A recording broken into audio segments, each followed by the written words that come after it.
23 जुलाई 2025 बुधवार। पहला पाठ निर्गमन ग्रंथ अध्याय 16 पद संख्या 1 से 5 और 9 से 15। इजरायली एलीम से आगे बढ़े।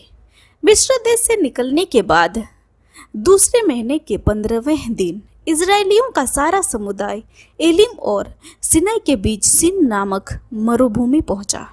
इजरायलियों का सारा समुदाय मरुभूमि में मूसा और हारून के विरुद्ध बुनबुनाने लगा।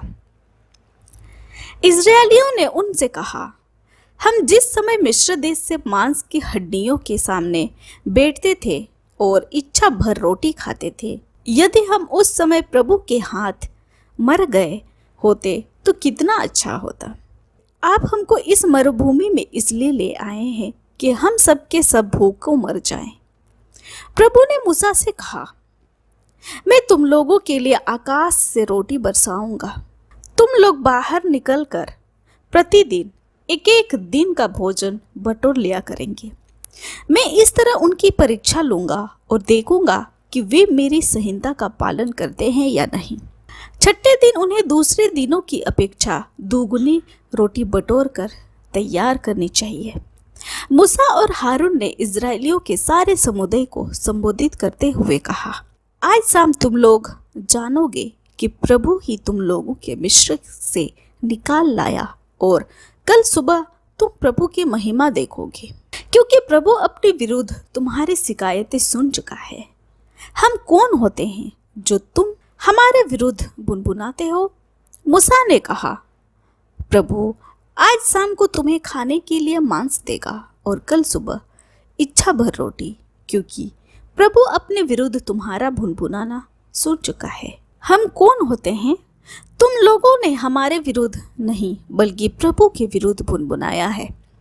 मूसा ने हारून से कहा, इजरायलियों के सारे समुदाय को यह आदेश दो, प्रभु के सामने उपस्थित हो, क्योंकि वह तुम्हारा बुनबुनाना सुन चुका है।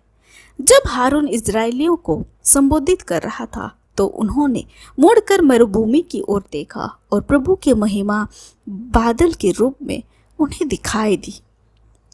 प्रभु ने मूसा से यह कहा, मैं इजरायलियों का बुनबुनाना सुन चुका हूँ। तुम उनसे यह कहना, शाम को तुम लोग मांस खा सकोगे और सुबह इच्छा भर रोटी। तब तुम जान जाओगे कि मैं प्रभु तुम लोगों का ईश्वर हूँ। उसी शाम को बटोरों का झुंड उड़ता हुआ आया और छावनी पर बैठ गया और सुबह छावनी के चारों ओर कोहरा छा रहा। कोहरा दूर हो जाने पर मरुभूमि की जमीन पर पाले की तरह एक पतली दानेदार तह दिखाई पड़ी। इजरायली यह देखकर आपस में कहने लगे, मनो अर्थात यह क्या है, क्योंकि उन्हें मालूम नहीं था कि यह क्या था। मूसा ने उनसे कहा, यह वह रोटी है जिसे प्रभु तुम लोगों को खाने के लिए देता है। यह प्रभु की वाणी है। ईश्वर को धन्यवाद। भजन अनुवाक्य। प्रभु ने उन्हें स्वर्ग की रोटी दी। उन्होंने अपनी रुचि का भोजन मांगा और इस प्रकार ईश्वर की परीक्षा ली। उन्होंने ईश्वर की निंदा करते हुए यह भी कहा, क्या ईश्वर हमारे लिए मरुभूमि में भोजन का प्रबंध कर सकता है? अनुवाक्य। प्रभु ने उन्हें स्वर्ग की रोटी दी। प्रभु के आकाश के बादलों को आदेश दिया। उसने आकाश के द्वार खोल दिए। उसने उनके भोजन के लिए मन्ना बरसाया और उन्हें स्वर्ग की रोटी दी। अनुवाक्य। प्रभु ने उन्हें स्वर्ग की रोटी दी। मनुष्यों ने स्वर्गदूतों की रोटी खाई। प्रभु ने उन्हें भरपूर भोजन दिया। उसने आकाश में पुरवाई चलाई और अपनी शक्ति द्वारा दक्षिणा बहाई। अनुवाक्य। प्रभु ने उन्हें स्वर्ग की रोटी दी। उसने धूल की तरह उन पर मांस बरसाया और उनके शिविर के बीच तथा उनके तंबुओं के चारों ओर समुद्र की रेत की तरह पक्षियों को गिराया।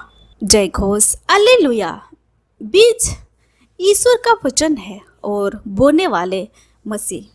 जो उन्हें पता है वह अनंत काल तक जीता रहेगा। हालेलुया। संत मत्ती के अनुसार आज का पवित्र सुसमाचार अध्याय 13 पद संख्या 1 से 9। यीशु किसी दिन घर से निकलकर समुद्र के किनारे जा बैठा।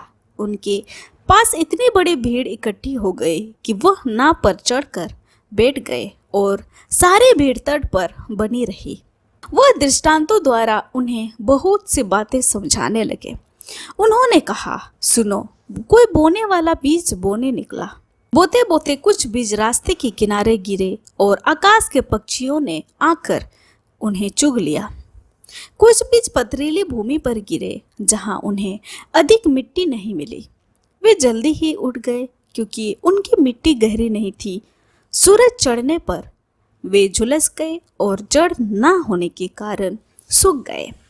कुछ बीज कांटों में गिरे और कांटों ने बढ़कर उन्हें दबा दिया। कुछ बीज अच्छी भूमि में गिरे और फल लाए, कुछ 100 गुना, कुछ 60 गुना और कुछ 30 गुना। जिसके सुनने के कान हो वह सुन ले। यह हमारे प्रभु यीशु ख्रिस्त का सुसमाचार है। ख्रिस्त की जय।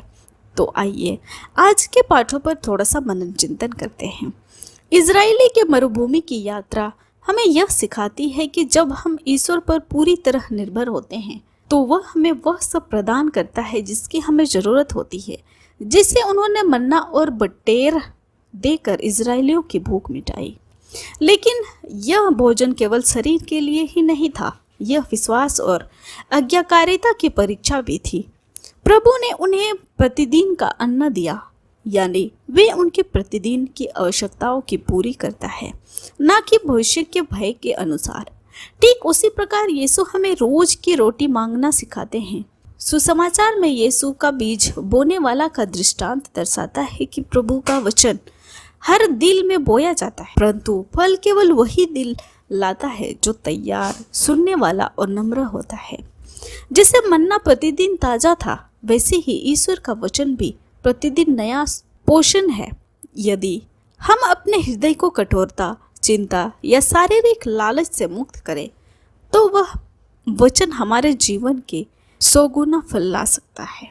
अतः आइए हम प्रार्थना करें कि हम भी उस भूमि की तरह बने जो वचन को ग्रहण कर फलदायक हो। आमीन। आप सभी को जय यीशु।